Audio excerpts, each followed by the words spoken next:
fully down. let me take that from you, Thank you. With that, we're going to be kicking over for the second half of our Mirror's Edge block, Mirror's Edge Catalyst, coming right to you guys from SGDQ 2017. All right, thanks for those fantastic interviews, Spike Vegeta. So without further ado, we're going to kick it over to Matchbox Matt with Mirror's Edge Catalyst. One by one.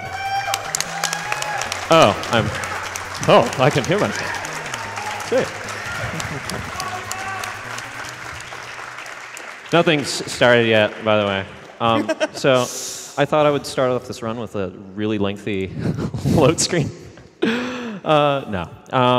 We're going through all the missions one by one, so this is unavoidable. But I'll just yell go and just get started.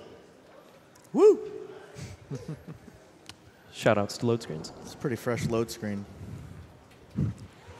Got to zip All right, up. it's right when the cursor appears in the middle of the screen. And go. Woo!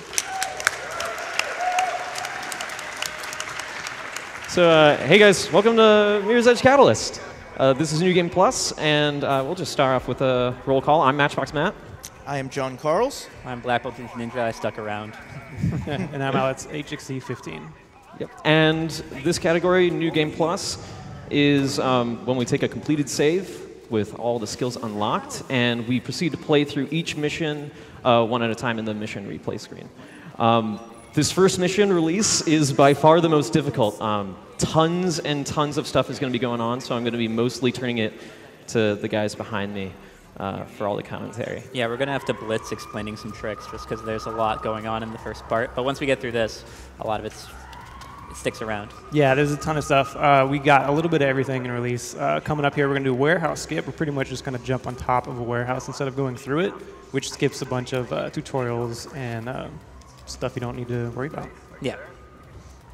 So the basic, he's going to climb up the side of the building using quick turns or Q turns. He's basically going to manipulate the camera so he can jump to the side instead of doing a 180 with a quick turn. Yeah, you can quick turn and double wall climb on perpendicular walls, which is kind of intended, but it can be abused. Woo! Mm-hmm. Nice. That is a very tough trick. Yeah. It's a lot harder than maybe it even looks. The success rate is not as high as you might think.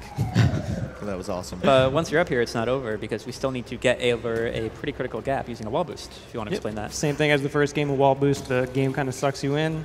It gives you that extra speed, and you just kind of get off the wall real quick, and it boosts you over. Wall boost. Yeah.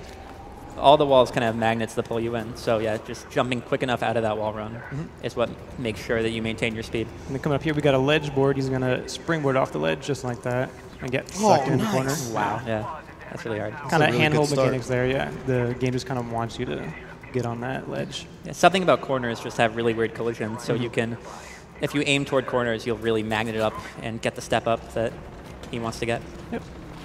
Another quick out of bounds here. Just skips having to go around the building, and you can grab the zip line a little early. Yep, and then he's going to do float glitch coming down here. Basically, he's going to glitch himself into a floating state by crouching and falling off the edge, which you can do on any ledge in the game. Just float around to the door. Yeah. It's not actually used as many times as you think it would be, because a lot of the times you're moving upward in missions and not downward. But You have yet to find the upwards floating. That would be super nice. This is the butt skip. He's basically going to just hit a trigger behind the door. You got to crouch and jam your way back into that door, and that makes sure that the game registers that you beat the whole tutorial section, which he didn't, but it's all good. Yeah, this is one of those games that starts out with just a litany of very difficult tricks and kind of heavy reset points just starting off right off the gate, and Matt's doing a really great job just hitting each of these and really executing well. Right here, another trick. Oh. So the corner wall climb is what he's trying to do there. He's going to wall run real quick and then jump and turn his camera so he gets a wall climb around the corner. It's not the easiest thing to do because it's super super quick. It's got a small window to jump off and turn. Yeah. That one was my fault. Nice. There we go. Nice. So that pretty much just kind of skips that whole floor and just kind of gets you to the next floor.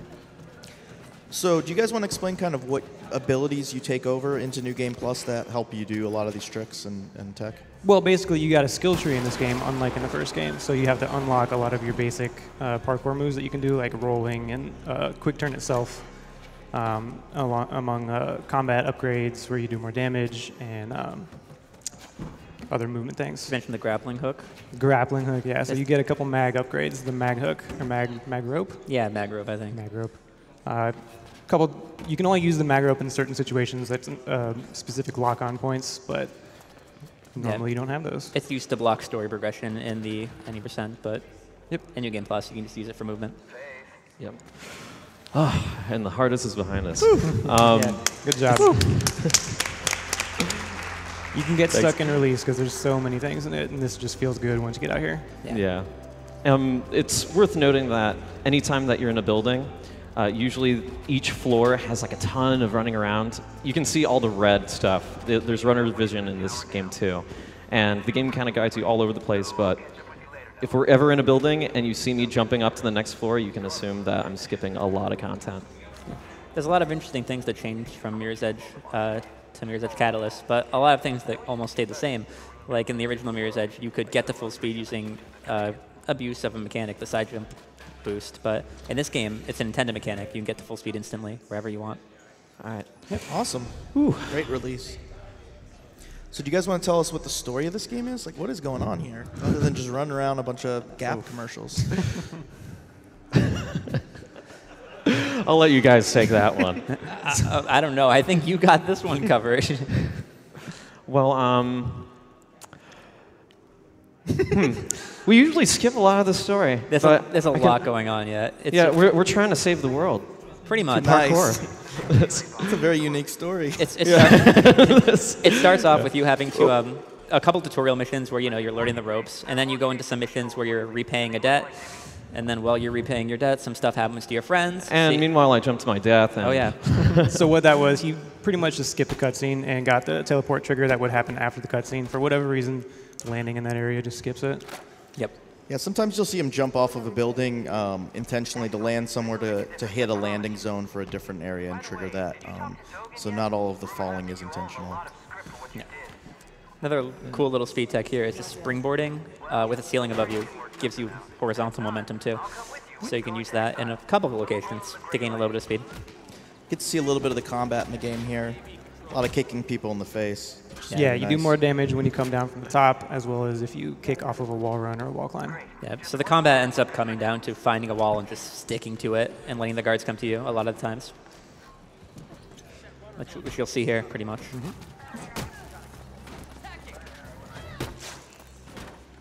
So as you can see, like the game kind of pulls me whenever I'm attacking enemies. As long as I'm in the air or bouncing off of a wall, I'm going to get some damage boosts, and all the New Game Skill Plus, New Game Plus skills will give you some extra damage. So that these guys perish pretty quick. Yep. You're okay. I took care of them.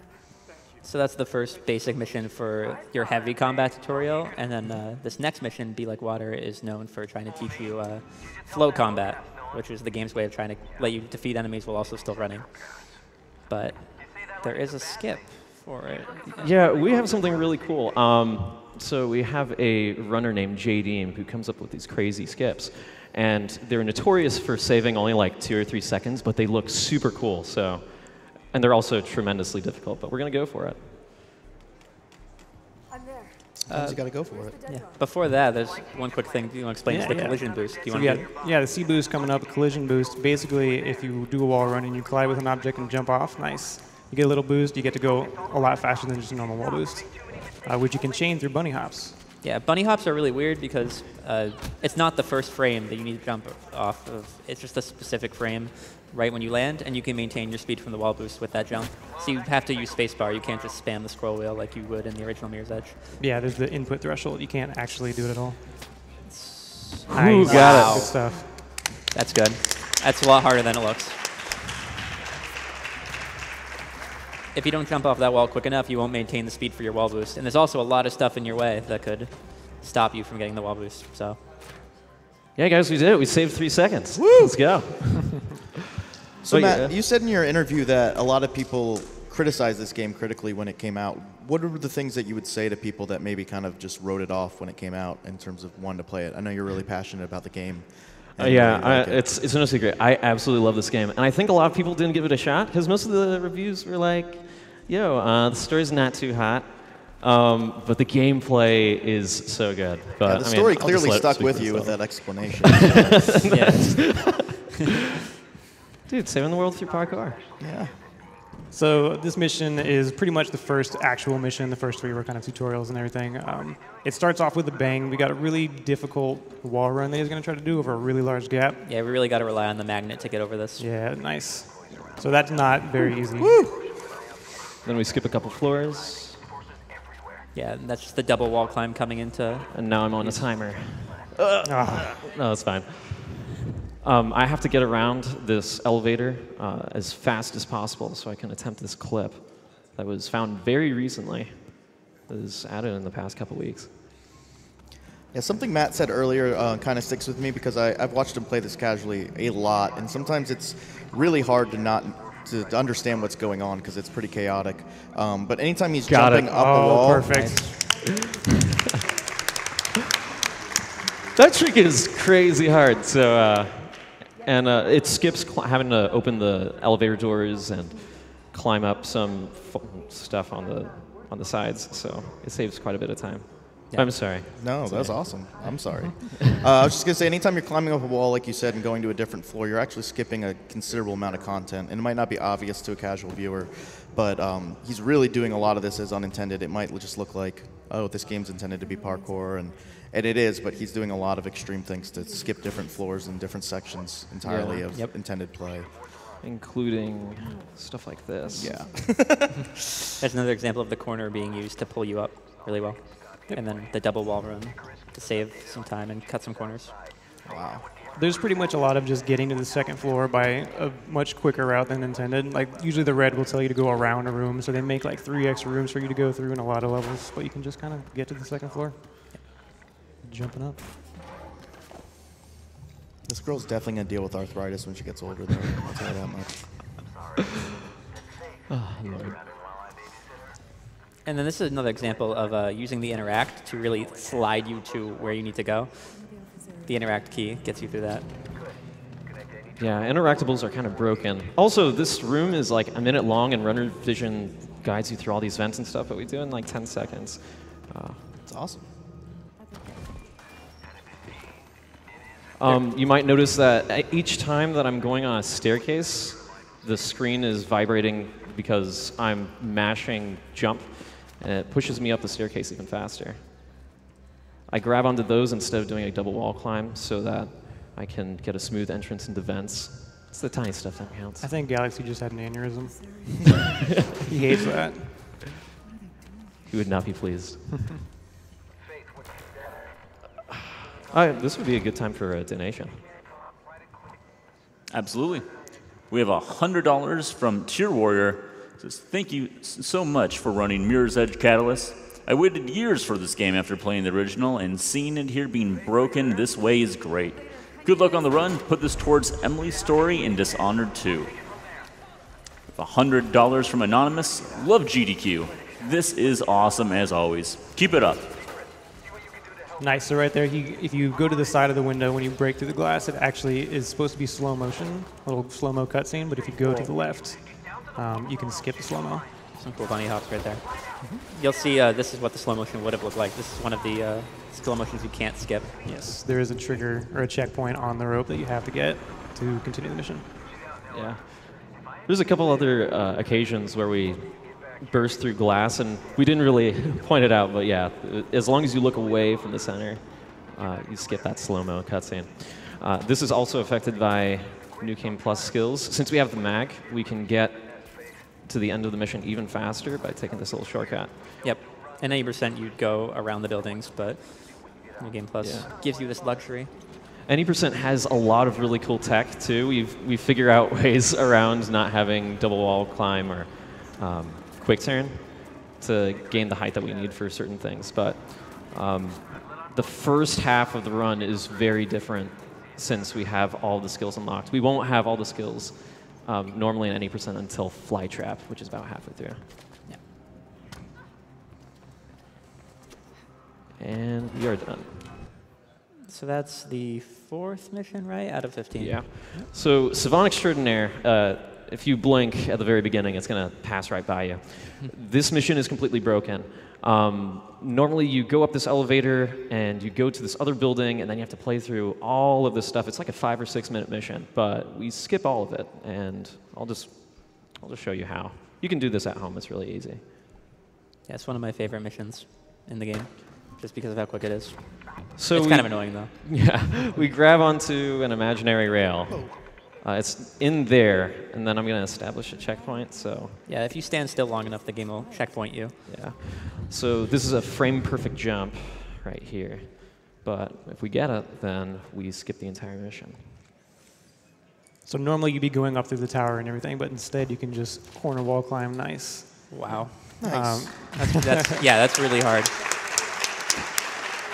You just get that corner wall climb and you're able to make it to the final checkpoint and just kind of finish it off.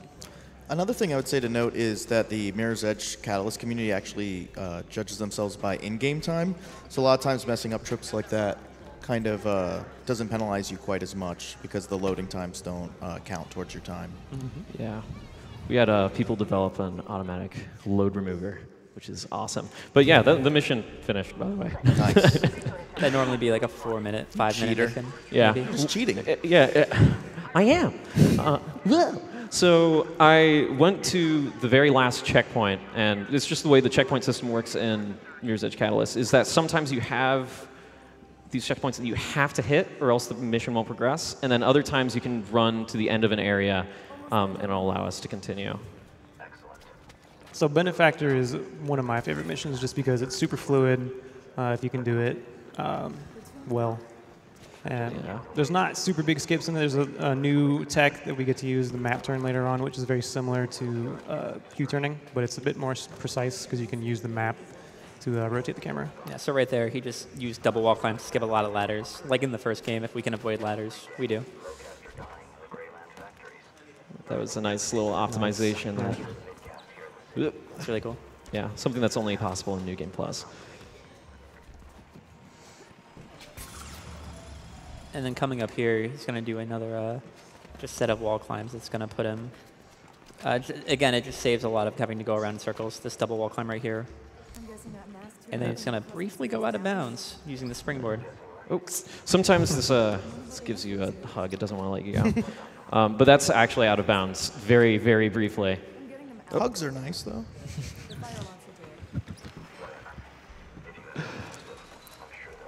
So normally this mission is about you're going to take down the building for your benefactor. His name is Dogan. He wants you to drop the tune mass dampener in the building, and it will break down the building and everything. But instead, we're just going to be making our way to the final checkpoint, so you don't even have to do it.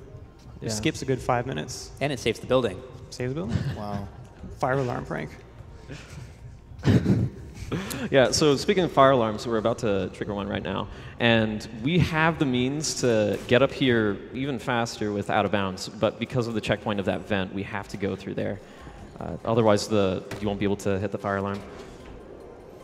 Also, testament to DICE, this is kind of like their, I don't know, like their little technical showcase. So all of this is the open world, by the way. Like you can run through all of that stuff, and as we zoom out, it just keeps going and going. Yeah, it's a good point to note how just like visually stunning this game is. I think it's really gorgeous. A lot of fun to watch it get broken. It's kind of a shame New Game Plus skips a lot of the open world navigating, but at the same time, it also streamlines the speed run. Yeah. This is a cool trick. Yep, this is the map turn coming up. So basically, he's going to quick turn, and if he opens the map, he can actually move face camera or move her direction with the map, allowing him to precisely jump the direction that he wants to go. And that just takes you to the poles, and you just climb to the end, the final checkpoint, and you make your way out. Awesome.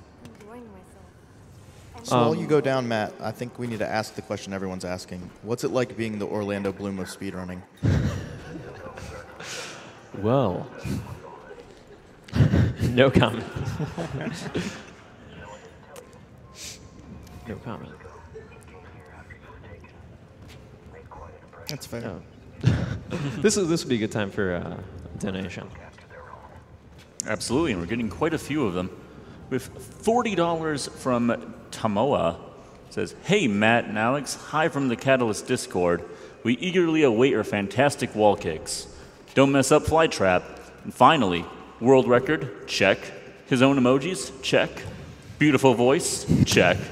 Face of MEC SGDQ? Check. Who is it? Oh, it must be Matt. I agree. 10 out of 10 pasta. $150 from Raucus, who says, watching GDQ has become one of my favorite biannual events. Shout out to Joe, Jim, and Eric. You guys make it that much more fun. Oh, donating to a good cause is pretty great too. Kill the animals. Oh. We are hitting the halfway point in the run with Flytrap. This is usually the run ender for most people because it has two really, really demanding skips. They're quite big and very technical to pull off, but I think we'll be fine, hopefully. I agree. Fast. There's also a skip which skips like 2 minutes of platforming. It's tremendously easy. Again, you guys can do this at home. Do you guys want to explain Flytrap skip before he starts, just so people can kind of see what's going on while it happens? A little bit, I think, but yeah. Yeah, I can explain elevator when he's doing it, but what he's going to be doing up here is basically an ode to Jackie Chan. I think somebody watched a couple, one too many Jackie Chan movies. He's just going to go ahead and get down using the vents here instead of doing a bunch of platforming.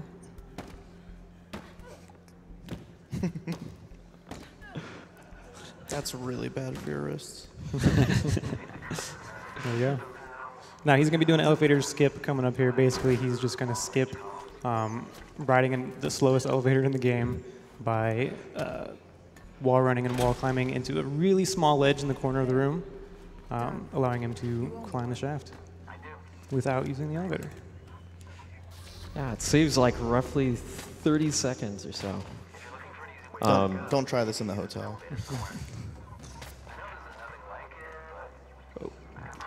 Just need a little bit more height. Just need a little bit more going the right way. There we go.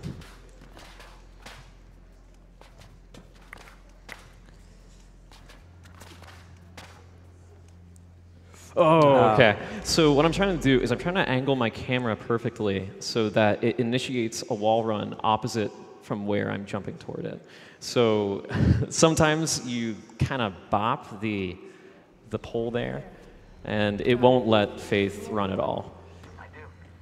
Let's try again. So yeah, so basically he does 2 wall climbs. The first one goes to a certain height, and the second one as well, and that gives him the perfect angle to get into a really small corner right there. Normally that'll try to push you off, but if you get the perfect angle, the perfect height, you can land on the ledge. Yeah, and I believe he bases a lot of this off of audio cues. Yep. Oh, no, that's fine. There we go. Nice. Yeah, so that's still faster. That is a very hard skip. And that was recently implemented only like a few months ago, right? Yeah, everything it's constantly being added. This skip was added, like the skip that we're about to do was added back in January. But all of that, despite dying and everything, I was still faster than the elevator. It's a really slow elevator. And it's not because it needs to load or anything. It's just because it needs. There's a lot of story exposition that goes on in there. It's supposed to build up dramatic tension. So the story here is that you're messing with KSEC. It's a post-apocalyptic world, and corporations rule it. And KSEC is a company that serves as the government, and they're destroying your home base because they don't like people who can parkour. We're too fresh to death. So coming up here is fight skip. He's gonna skip a big fight that usually takes a long time. There's like 4 or 5 waves of enemies that you got to go through. So what he's gonna do is gonna get out of bounds, and he's gonna run away from the area, and that's gonna unload the area underneath all the enemies, and they'll just kind of fall to their death. Yeah. Except the first step of getting out of bounds is really, really hard, and that's what was the barrier to finding the skip for the longest time. Fun fact, so you see that the bar says skipping, right? And I filled it, right? It's just a fact of life that the game, for whatever reason, I think it's like loading light cues and stuff, so that's why that happens. It just takes a while to skip. So I'm actually doing a bunch of setups, and there we go. Back up worked. They're all just different ones to get up onto this light pole right here. This is very precise. Got it. Nice. That is a really, really tough skip. That's one of the toughest in the game. And you'll see him pause buffering here to stay running on this while he's kind of out of bounds. Yeah, so what the pause buffer does is it resets Faith's position to standing instead of sliding, so he can just kind of pause buffer on top of the slope. Yeah. Any slippery surfaces, that a lot of them which try to keep you out of bounds, you can just pause buffer, just mash escape. Lets you run on slippery surfaces you're not supposed to be running on. So yeah, this is him just going far enough away from the area that it unloads the ground from underneath all the guys. Yeah. So the cursor, or like that little circle that you see around the very center reticle, that's the enemy. So you can see that they're still spawned, and they're still spawning. At the beginning of the fight, I killed 2 guys to initiate the next wave. And then I'm trying to get them all to spawn so that when I hit about right here, the floor unloads underneath them. And eventually you'll just start seeing it kind of flicker and die out. So that's all of them falling to their death. And we just got to wait for a cutscene to hit. Okay, so that's a cutscene of the boss guy just being tossed out of bounds. Now I'm going to purposely destroy myself so that right when I get out of that cutscene, I die and it reloads the area. So that instead of us just falling to our death again, the layer is brought back. So that actually saves about 5 or 6 in-game time seconds. That was, oh, well, oops. That skip that I just did was found like 3 or 4 days ago. So that kind of brings a question to my mind is, with this Mirror's Edge Catalyst community, how are most of you finding these tricks? You said this game's like constantly evolving. Is there like a specific person who's found a lot of them? Are you all kind of contributing to that? And what are you doing to test these things out? It's a shared community effort. About to go out of bounds right here. But we have a lot of people who have just destroyed the game. I mean, some of these skips are even Alex's. And I'm not too good at finding strats. I'm just good at doing them, I guess. But yeah, we have a lot of great runners, a really dedicated community to breaking the game. And the floor is going to unload underneath us, and that means the mission is over. Nice. So what he did there is there's just a chase sequence. Normally in any percent, you'd have to run to the next safe house. That's just the in-game mechanic for getting the enemies off of you, even just when you're in the open world. But luckily in New Game Plus, the lair still counts as a safe house. So you can just kind of get back on the slope, run back to where you came from, and the mission ends. Yep. This would be a good time for donations. Sure thing. We have $70 from Ace Zephyr, who says, super excited for the Catalyst run. Glass isn't broken enough. We have a huge $500 donation. Woo! Wow. That's a lot of Chipotle burritos. From Anonymous, just reading Death to the Animals. Aww. $20 from Anonymous. Hi, Matt. It's your old friend, Drew. You used to run too far ahead of me in Left 4 Dead, and it made me mad. I guess you always just wanted to run fast. I see that now. I love you. That was cute. So I'm just kind of nodding my head and smiling because I can't hear the donations because I'm partially deaf. This mission is really straightforward. We only have one major skip, and it's that button right there. So you can kind of tell what the game wants you to do based on where the diamond is located. So you have a button that kind of loads this platform over here, but instead we're going to skip it with a very careful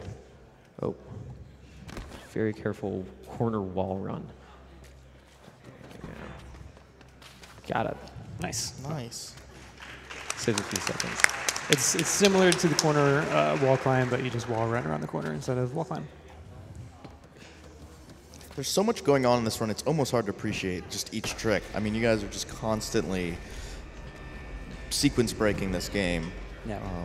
I mean, you probably, how much of the game do you think you do as intended, quote unquote? I'd say about 50-50. 50-50. Because sometimes you can't tell if that's what the developers wanted you to find. Because, you know, you can easily ignore the runner's vision. Yeah.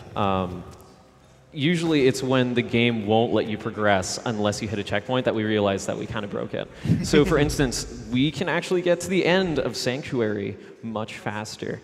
And the way that we do that is we load up the mission, we quit the mission, and then when we load up again, the world state is in the New Game Plus world state where everything has been completed, and a lot of chambers have been opened up, and so we can kind of run it almost like some of the dashes that happen down there and run straight to the end. But the problem is that if we don't hit the second button in that mission, which was the only button that you guys saw me hit, it will not let you complete the mission. So there's things that you could possibly figure out in the future that you guys just don't know Yeah. what to do at this point. Yeah, there's a lot of cases where we've really broken the missions and figured out ways to get to the end, but just because of the checkpoints, we have to figure out, okay, what kind of different checkpoints can we use to override the previous ones so we can get further. This mission is kind of all about following the runner's vision and oh my god, okay. You haven't sung yet. What's going on? I know. Yeah. I haven't. Oh well. Moving on. I tried going for a springboard right there, but sometimes if you hit it at a weird angle, it won't give you anything. It just kills your speed. But yeah, this game wants you to. Oh, I was clipping into an enemy there. This game wants you to run all around this room and kill all these enemies, but we can just run straight for these little sentry drones. It's a running theme in all Mirror's Edge games. Just running past enemies. Oh god. Yeah. that was not intended, but hey, it worked. Yeah, here's just another room where there's guards everywhere. And in any percent, it's a little bit more dangerous because you have less health, but in New Game Plus, you can pretty safely run through them. Yeah, there's like 2 or 3 health upgrades that you have in New Game Plus that you don't have in any percent. Yeah. That guy was pretty rid. I've never been hit right after pushing those sentries off. And we're good. So usually at the end of a mission, it has like big red text that tells you that you're finished. But the queue for when these missions actually can be exited out of or when they're actually finished are different. So assuming you pull up the menu at different times, it won't let us progress otherwise. So I'm not just loading a mission in the middle of a mission. Let's talk a little bit about Vive. Yeah, so after the previous 2 missions, they were kind of straightforward. Vive goes back to the kind of game-breaking out of bounds that we want to see. There's some really cool out of bounds stuff that we got in here, and it just skips basically rooms where you're being shot at and everything. It's pretty safe to go through as well. There's a out of bounds at the end of it as well that saves you from having to possibly go through an area where you can instantly die for whatever reason. Nice and safe to get these out of bounds. Yes, sir. The first out of bounds, it doesn't look like it, but right here, jumping up here. Yeah, this is not intended. I'm going to slide underneath this imaginary wall, and then using a ledge board, I'm going to spring up out of bounds. And also hit a trigger for the checkpoint. Yeah. So it's not supposed to look like this, huh? Contrary to popular belief. No. Tough skip coming up. Oh, no. So I'm trying to do a corner wall climb on an invisible wall because we're on the side that doesn't have a texture. He's the only person who does that, by the way. There are much safer strats there. But that's not any fun. I like to go fast. Okay. Here you go. Got it. Nice. Yeah.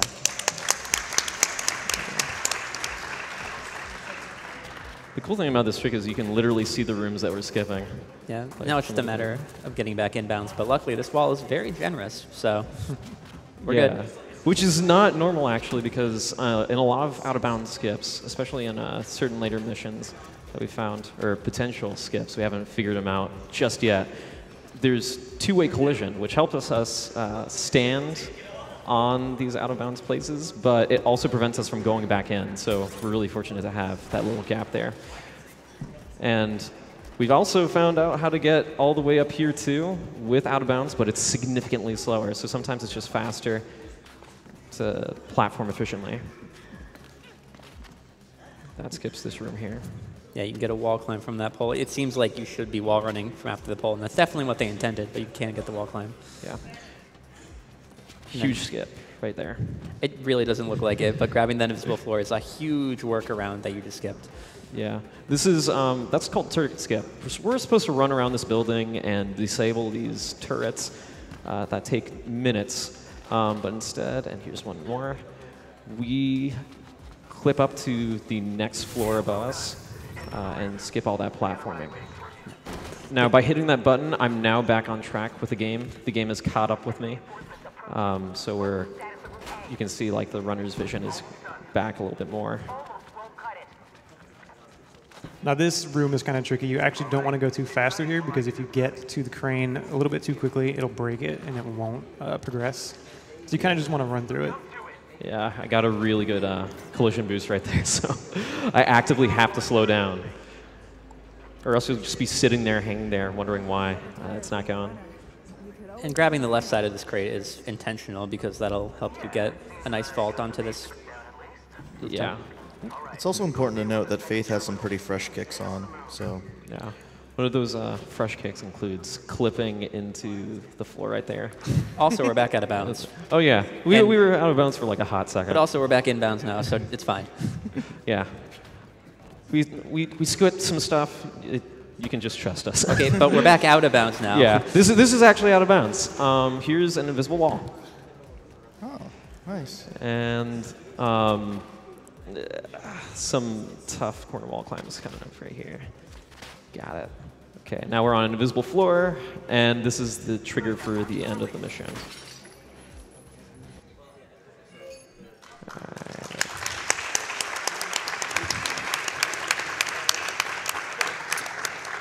So Matt, for people watching that might be interested in picking up the speed run, how accessible is it? Are there a lot of safe strats where you can actually maybe not do some of these difficult tricks, or? Yeah, actually, I would say that if you can beat this game, you can speedrun this game. Because the game trains you to run it really well. The great thing is that a lot of it looks really cool, and it makes you feel really cool, and it's not that hard. It's all right. I mean, of course, like anything, you got to put in the time, but yeah, if you beat this game and you enjoy doing the dashes, which are like little time trial runs that are littered around the open world, you will definitely enjoy it. Like, you can definitely speedrun this. This is a skip, by the way. Yeah, so what he's doing is pretty much just wall climbing up on the side of this building. Rather than going around and going through it, he just kind of gets on top. It's kind of tricky because the wall climb area is really small. You have to do it pretty much right next to where the rope hooks into the wall. Yeah, got a little 29 roll there. Sometimes when you land on a platform and you roll, you'll roll to the floor beneath you, and so you don't take any damage, and it saves on some animation frames. Shout outs to RE2929, who is a former Mirror's Edge runner and also started off with this game. It's named after him since he found it. Right now, we're typically chasing after this helicopter in the story to get somewhere where we need to go. And we are now, because of that skip, we are way super ahead of it. So now we just gotta wait. Just taking our time. Okay, there we go. Might not seem like it, but we actually saved a lot of time there by doing that. You're either very ahead of it or you're behind significantly. Right now, I'm going to hit reload checkpoint because it puts our checkpoint further into this elevator shaft, and it's faster than playing through that room. Both in-game time and real time, like this load screen is faster. Then you're going to see me kind of just fall down this shaft. It wants us to ride these elevators down, but we can just do a carefully placed death right here, and we'll spawn further down. So that death abuse is part of a setup coming up for this trick called door drop, if you want to explain that. Yeah, so what he's going to do coming up is he's going to drop down the shaft again, but he's going to open up a door at the bottom, and if you can do it pretty much frame perfect timing. That was just a hair too soon. Yeah, it's funny because you can like she got the door opening animation there, but it was too soon, and you can do it too late too, and still get the door opening animation. So it's just really tricky. Right now, I'm trying not to touch my camera. If your camera is ever so slightly off, then the trajectory for Faith's fall is completely different. So, camera. Hold forward. Got it. Wow.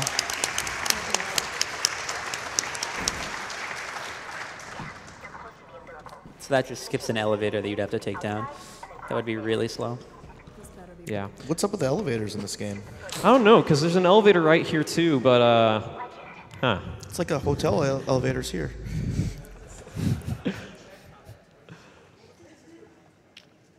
So that puts us down this area as well.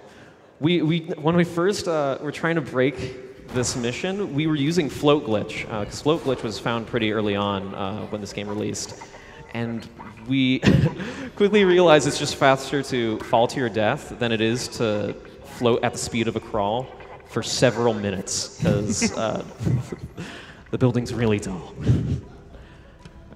Oh yeah, and I skipped more stuff. More stuff happened. Seems like a running theme. Yeah. It's we're skipping minutes and you don't know. It's really hard to communicate exactly what we're skipping, but every room has like a ton of stuff in it. So, what would you estimate a casual playthrough of this game, or even a run that you would do where you don't do the tricks? How much longer would it take?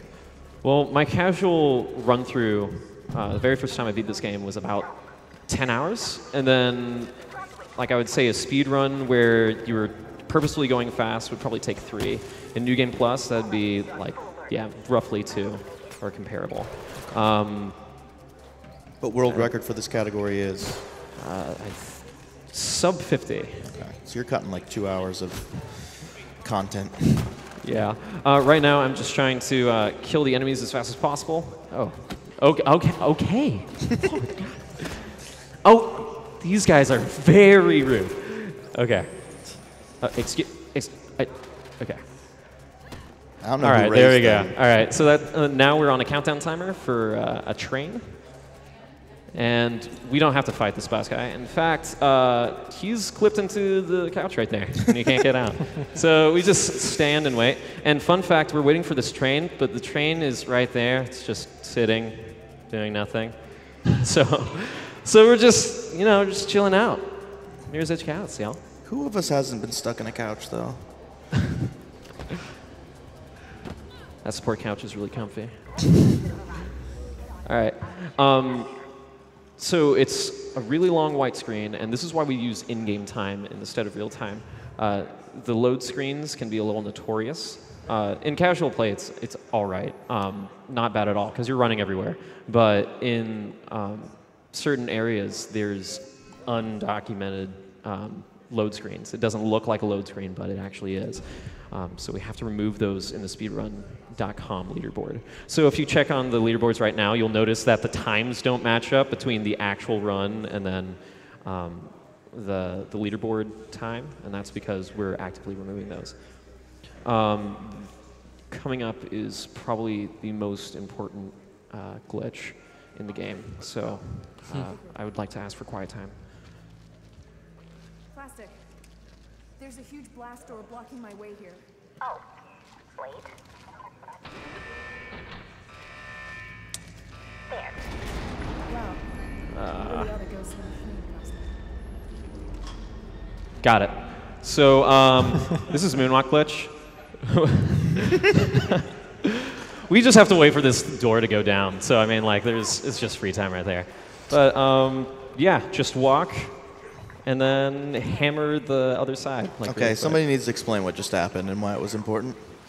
Alex? Oh, it's not important. No? Okay. It sets up good RNG for the rest You of got SGDQ. me. You tricked me. You tricked me, buddy. Sets up RNG for the whole rest of SGDQ? Is that what you're saying? Exactly. Wow. Exactly. That was big. So this mission is quite on rails. It's all about efficient platforming. And we can actually get to the very end of the mission, and we've broken this in several ways. We can get out of bounds, we can do all that. But because of the way checkpoints work, if we don't go down into the level and follow it kind of blow for blow, we can't progress the mission. Because to the right of me, you can actually see the end of the mission from where we just jumped off from. And it's just a flow glitch away. So this would actually be a good time for donations. Sure thing. We have $500 from Sliced Lime. Slice! Who says, had to get up at 3 a.m. to watch Matchbox Matt break our game. Good luck on the run, and don't let the rat derail you. Thanks, Slice Lime. So Slice Lime has been a huge help as a developer of this game, and he's on our Discord and helps us whenever we're in need. The folks in DICE are super supportive. How did they feel about you breaking their game so badly? Well, they responded to it pretty well last time their game got broken, so. That's awesome. Okay. All right, running to a checkpoint. So originally I thought that that was an overriding checkpoint, and if we could just clip out of bounds and run into that cutscene, then we would be fine, but no go. Oh yeah, story-wise, so we're trying to save the world through parkour, and we're fighting against the corporations, and there's this huge device, it's like an iPhone for your brain. It's called Reflection, and we're trying to stop it because it can control people's emotional states. So right here, we're trying to save the guy that they stole. He's basically our surrogate father. And yeah, that's what we're running into right now. Infiltrating. And we just met someone who's super important to the story, I guess. Another interesting little speed tech is you saw him jump kick there. The jump kick does a lot in the original Mirror's Edge. In this one, it's still useful. Basically, the kick does physically extend Faith's hitbox, so she can hit triggers early and start cutscenes early. It's really important in the dashes and the ILs where you're trying to jump into the trigger, and every millisecond really counts. Right here. Okay, so I have to dash back and make sure I crouch because these guys can actually shoot you through the floor. I'm on my way back up. But Elevators. yeah, another donation's always good too. Absolutely. $150 from Malnor Maloo. The glitches Matt is showing us in Mirror's Edge Catalyst are almost as crazy as the ones Ninja showed us in the first one. Good luck to the runners and bad luck to the animals. All right. So normally I'm supposed to springboard, but you can just climb that wall once it stops.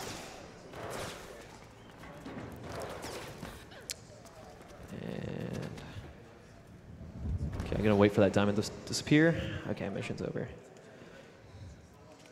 So now we're really in the tail end of the run. We've got 3 missions left. Yeah. It's a very front-ended run because a lot of the stuff what you saw in Release and in Flytrap and in, well, amongst other things, they're very much 50-50. And if you fail them, then you're dead, and it's basically reset. So it's kind of liberating after Flytrap. We can coast just a little bit, well, mostly, except for things like Door Drop. Here we're talking about how we're going to stick it to the man and attack all these guys. Yeah, now we're breaking into the boss guy's apartment to hack his personal stuff. He knows we're coming, spoiler alert, but yeah. We parkour away, so it's no big deal. He's just not ready for it. Yeah. They talk about fighting the enemies, but we're going to skip all of them. This is another kind of case where if you blink, you'll miss it.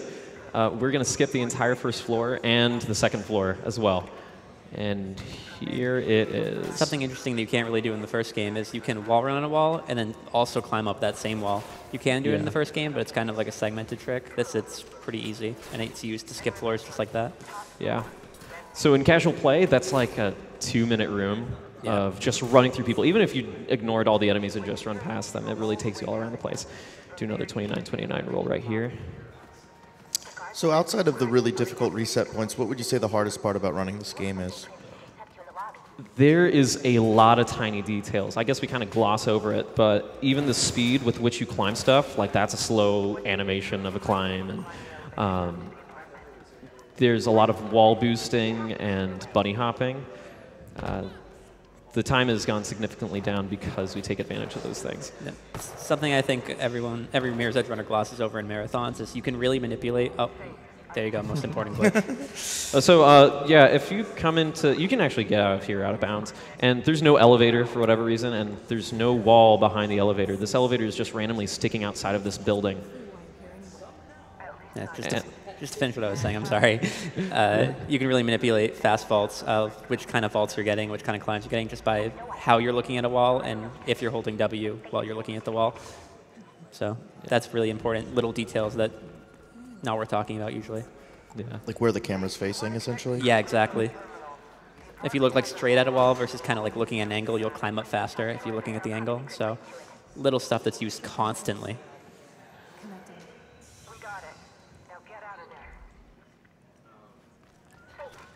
This is a really nice apartment. Yeah. When I first played this game, I spent like a good 10 minutes just walking around and looking at it. Corruption pays, apparently. This is pretty crazy. It's a really cool cutscene where she rides this little drone down.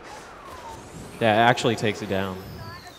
Like you see all of it. But that is Family Matters.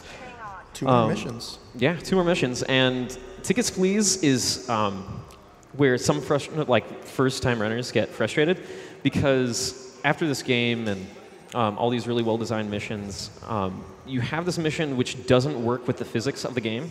A lot of movement is based on the safety barriers provided for you. So you can't just like run off. Like the game will try and push you back onto a platform. So it feels really good.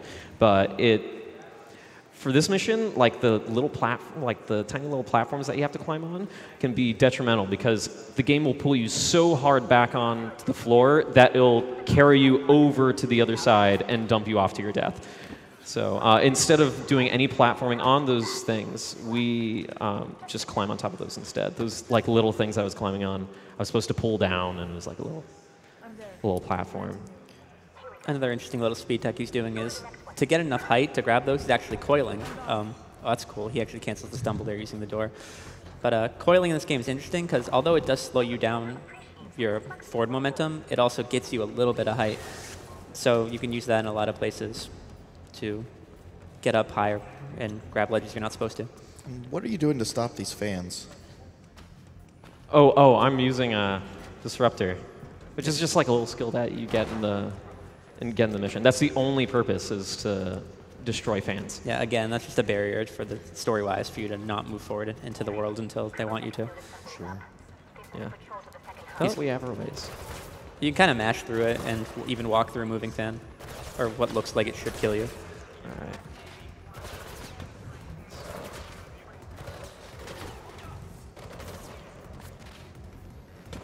Ooh, okay. All right. So Nice. It almost fooled me off.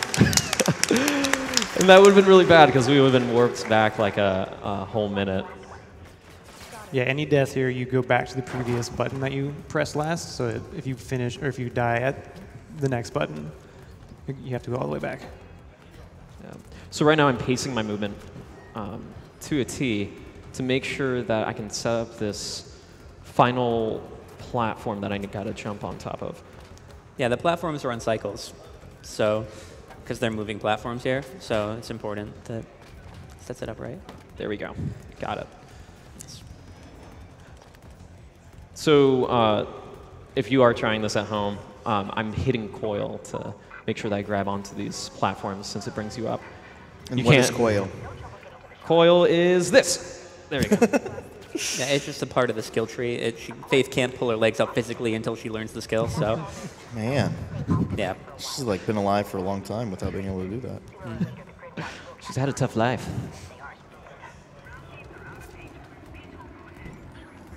All right. And this will be a good time for another donation. All right, we have $5 from J. Deem, who says, stuck at work. I feel like a dad missing his son's graduation.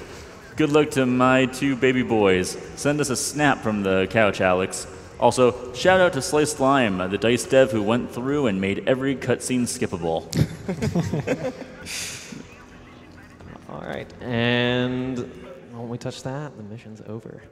Ooh, So now we're getting to the end here. How's the incentive looking for the Easter egg? The incentive has been met. Woo! Oh, we can. Oh, Yeah. Thank you guys for your donations. Keep going at it. This beginning is a throwback to the first Mirror's Edge. So you might have noticed that we haven't gone on any trains yet. Well, I mean, like we go on them and it's a cutscene and it's loads. So we finally get to go on top of a train. Yes. Here's the thing. It's also a load screen because, you know, exposition dump and more load screens. You can get hit by things. It doesn't really matter. So we're good for another donation. Sure thing.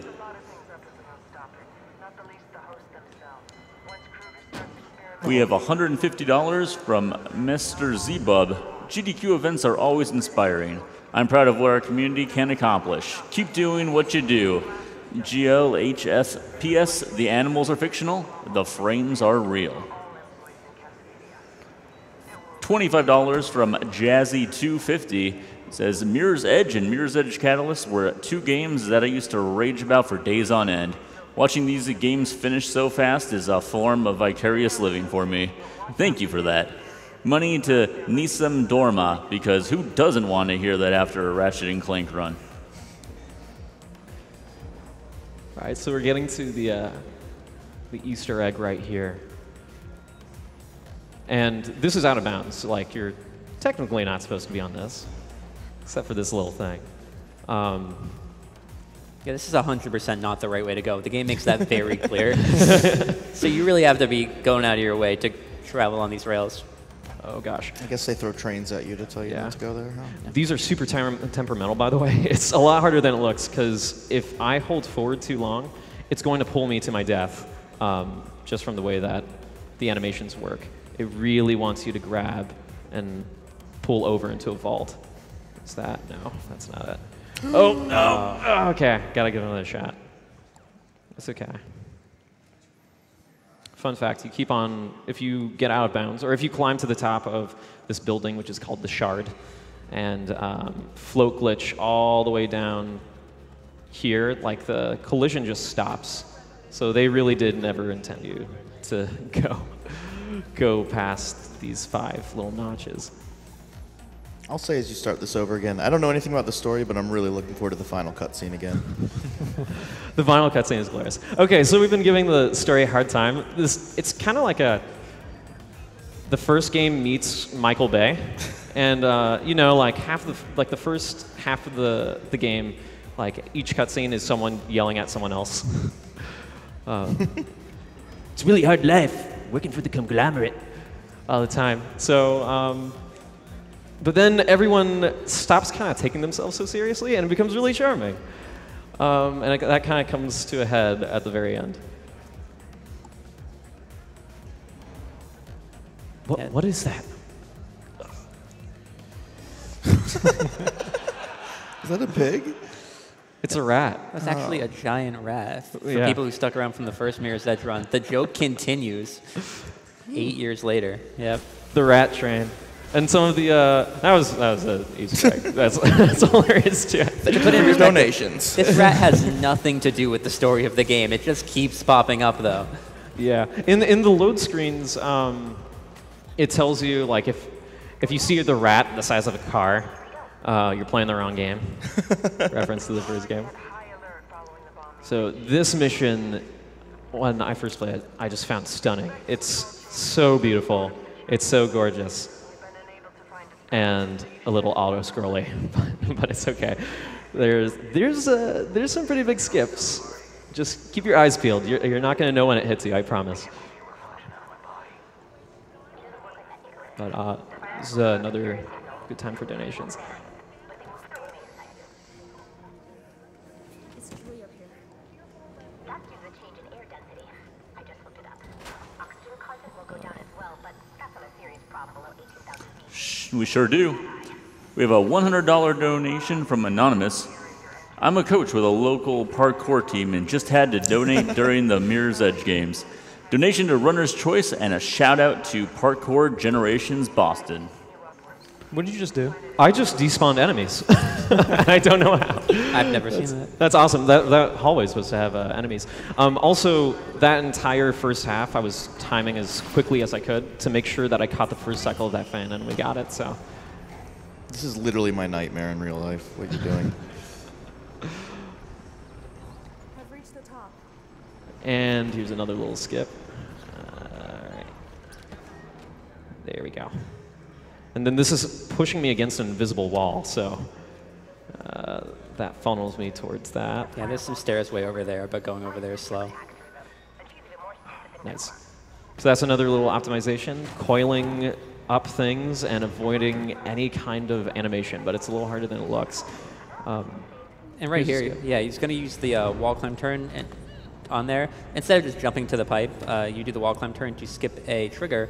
Normally there's debris that falls and it tries to hit you, and you're forced to kind of backtrack onto some old poles that you already climbed on to make sure the debris doesn't hit you, but the wall climb turn skips that trigger. So you can just climb all the way up, no pressure.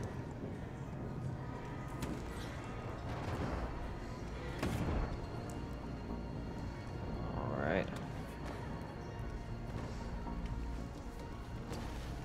Little optimization right here, rolling into that vent. And our first glimpse of green. Kinda, sorta. So Matt, how does it feel to have the eyes of the real parkour community on you right now? It feels fine. Feels fine.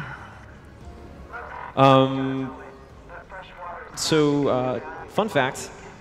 You can float glitch around here, and you can float on top of those rocks, but the rest doesn't have any collision, so you'll just fall to your death. Yeah, this game has a lot of tools for just exploring out-of-bounds areas for fun. Yeah. Even if it's not useful. You can really break it, because float glitch opens up so many things. Then nothing especially important is happening here at all. This isn't important. Don't even, just close your eyes. It's not. Okay. So what he did there is, you can kind of see he's climbing up this pole, but now he's just climbing up this nothing. That's impressive. So that's called pipe pole, because you jump from the pole onto the pipe. It's really well named. And what you can do from that is you just kind of disconnect Faith's hitbox from the pole, and you can infinitely climb. So you can just use that to climb to the top of this elevator shaft without having to worry about anything. Yeah, yeah. This would be a good time for donation as well. Sure thing. $50 from Serial Port. I worked as a programmer on this game for almost 4 years, so I had to donate. I'm amazed at the number of glitches I'm seeing, and we're not 4 minutes in yet. No, a little more than 4 minutes now. This community is awesome, and SGDQ is awesome, and Doctors Without Borders is awesome. Keep running and save the animals. So there's the rest of the mission, by the way, if you want to see it, because you're not going to normally. Yeah, this keeps going forever. You can climb this forever. Wow. That's a long time. Why, yes. Yeah, you think. This mission is really beautiful, and when you play it casually on your own time, I promise it's a delight. Like, glass is shattering, and it's super cinematic. It's wonderful. But we never get to see it, because something special is, I think I see in the distance. Oh, we're going up. If one of you guys want to explain what's happening here. So pretty much he's just going to use this glitch to take himself all the way to the very end of the mission. So the final door is at the top of this. Yeah, and possibly one of the most convenient skips in this, the most convenient skip in this game, let alone one of the most convenient skips I can think of. The trigger for the door is above the one pole that you can infinitely climb in the entire game. That's awesome. So this skips like 5-6 minutes, way longer if you're casually playing through. But if you're like hardcore, trying to speedrun it, it saves a ton of time. Yeah, and conveniently it's loaded at the top all the way up here, which is fantastic. So time's coming up, right? Yeah. Once I burst through this door, We are done. And then we get some real acting. Dumb. That's time.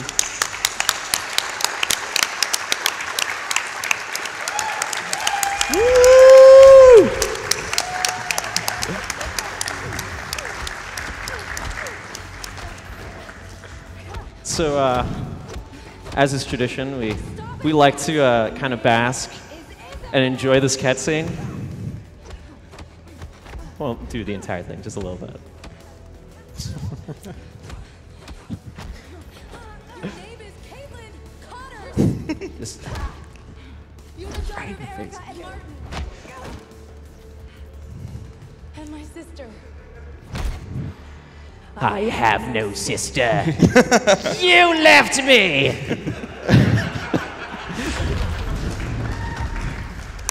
Actor of the Year, They Matchbox said you Matt. died in the rights with Mom and Dad. I cried for months. And then And I yeah, convinced then myself that's that you it was the only way. It gets even better, but I would just like to. I'm gonna skip this because I can't watch that and thank people at the same time. I get too involved.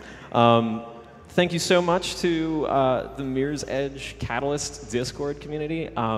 It is the most amazing set of people. We really like a family. And if you're interested in running this game, or even if you're just interested in playing it, pick it up. I promise you, you'll have a good time. And we have the Discord available on speedrun.com. So if you're interested in joining us, we're actively breaking the game. We're finding something new almost every month. Like a couple skips in this were found like literally this past week. So we're very active, and I'd like to thank my amazing couch and my amazing friends. Thank you so much. Please follow Matchbox Matt if you don't already. You're a fool if you don't. Go to his channel, hit that follow button right now.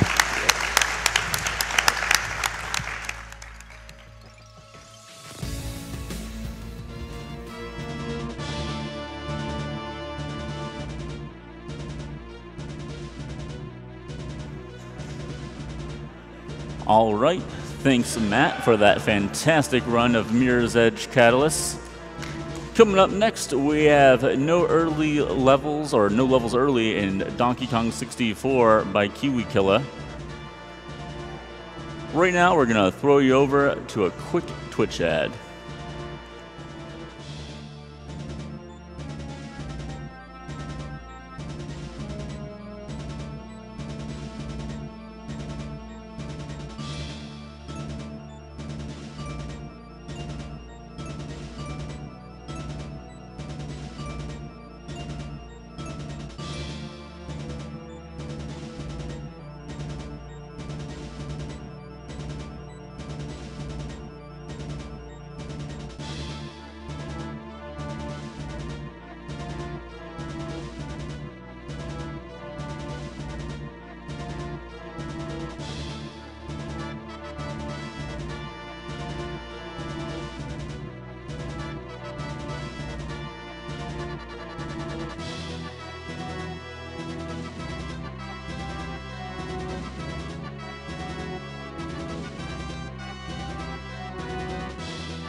Welcome back, everyone. This is Tones Ballones taking over for Johnny Cage, and I'll get to a couple donations right after these messages.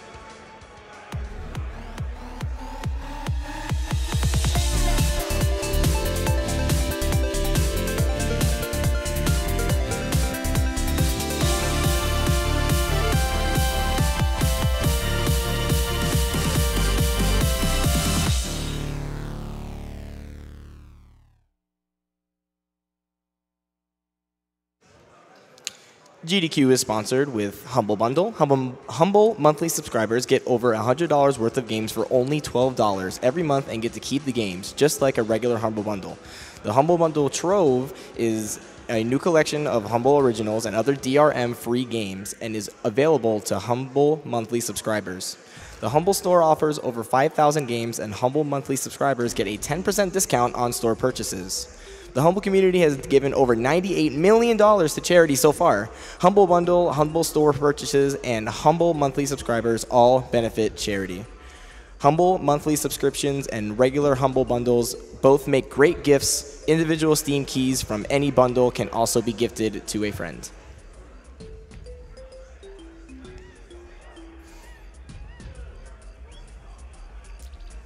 You can find Fangamer at www.fangamer.com. They have official merch for Undertale, Hollow Knight, Hyper Light Drifter, and more.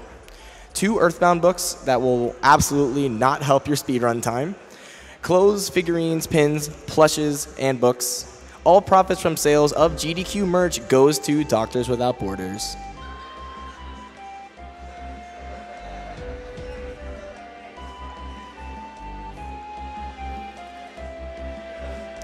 Silky Z donates $25. Hello everyone, Silky here with a donation 2 of 7. Really excited about the world record Symphony of the Night run last night. And for all the runs yet to come, as always, donation goes to Reader's Choice. For all future donations to Reader's Choice, my Reader's Choice is Zem, the Ratchet & Clank runner, singing an opera during the run, for future reference. Master Crypto Trader 1507 donates $25.55. Donation 2 of 7. Looking forward to DK64 tonight, the next run, actually. As buggy and broken as it is one of my favorite Nintendo/Rareware titles of all time. Kill those animals. This is games done quick, not games done nicely. Artist Omega donates $50. Happy 4th of July weekend to all SGDQ. Let's put on our Benjamins, Lincolns, Jeffersons, Hancocks, Grants, even our Washingtons into helping those that need the support around the world. Just like the support our founding fathers gave us for the good old US of A. Put this towards the starter and Pokemon being Uncle Sam because of the 4th of July spirit, plus Fire-type Pokemon plus GDQ equals SGDQ Fireworks Show. We have $200 from Skellington.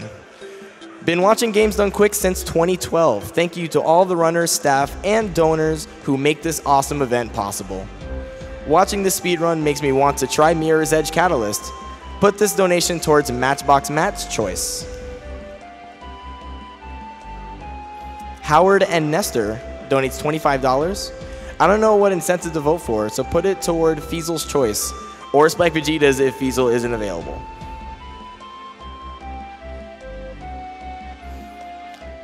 Star Cruiser donates $25. Actual greeting from Germany.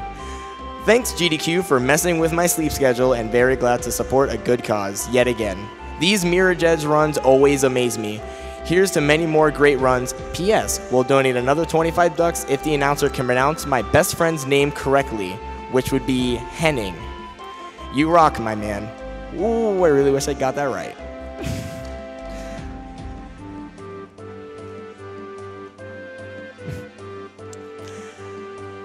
We have $10 from Dad Jokes Done Quick.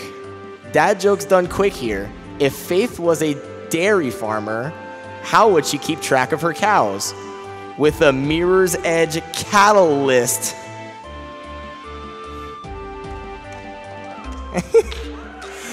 I'm gonna donate $10 and a bad joke every night of GDQ. And if you read them all on air, I'll donate an extra 100 during the finale. So far, so good. Thank you. You're all wonderful. Money goes to the runner's choice.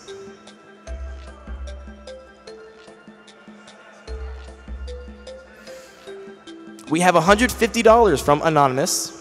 Greetings all the way from Costa Rica. Longtime watcher, but first time I got the chance to donate. You guys do an amazing job every year and given me a crazy amount of good entertainment. Just as Doctors Without Borders saves people around the globe, this goes to saving the animals. Keep it up. We have Vemarox donating $25. Watching SGDQ in the past was one of the things that helped me motivate me to choose a career in nursing, and ever since it has been my dream to one day work alongside MSF. Until then, keep being awesome, GDQ.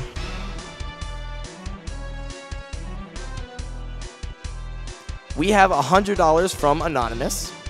Here's to a good cause. Good luck to Black Belt. Let's see Mirror's Edge beaten quickly without major glitches. Shout out to the Mirror's Edge community. Donation goes to 5Xual's choice.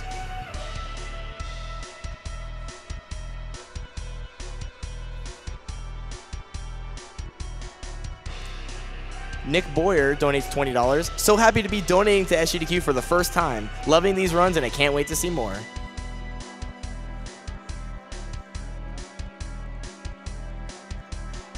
Cadva donates $25. Hi guys, finally able to watch you live, but don't tell that to my boss. Keep the good works and be the god of skill and luck be with you. P.S. Save the animals. Love from Australia.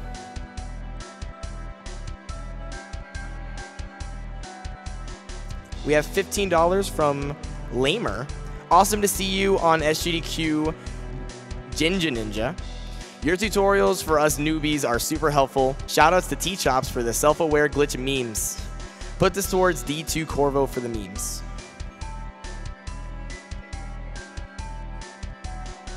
We have $150 from Anonymous. Hey there, GDQ team. This is the game that I watched the VOD of that got me into all this GDQ stuff. It also finally got me to pick up this game a few days ago to speedrun myself. I think this is Mirror's Edge. I hope it's Mirror's Edge. I hope that this donation is going to a great cause, seeing that it is the last of this paycheck. Also, the money can go to the runner's choice. $25 from TechArc. It's amazing how much dedication is put into mastering these games. Keep up the great work. Dark Plasma Ball donates $150. Looking forward to another great GDQ marathon. Best of luck to all the speedrunners this week, and shout out to Team Liquid. Thank you, Plasma Ball. We have $25 from Fat Uncle Jubilan. First time watching SGDQ and I'm blown away. That blindfolded Green Hill run was sick. Thanks and good luck to all the runners.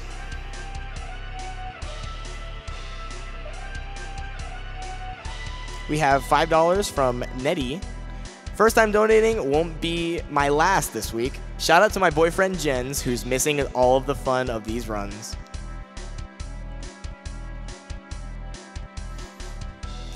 We have $5 from Nico B. As a student studying game design, I should be horrified seeing all of these game-breaking exploits. As a Sonic fan, however, all I can say is, gotta go fast. By the way, save the animals. Sonic would want that.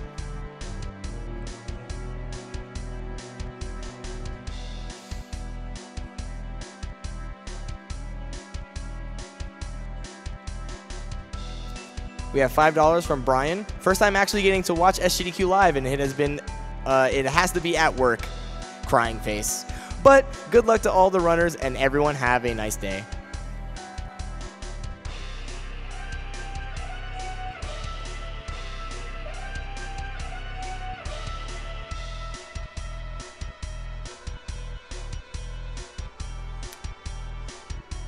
$50 from JT Feegs. First time donating, lots of respect to all the runners. Would love to see some records broken this week.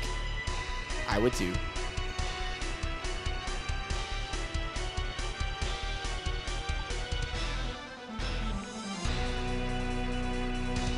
All right, it looks like DK64 is all set up, and Kiwi Killer is ready to start no levels early. All right.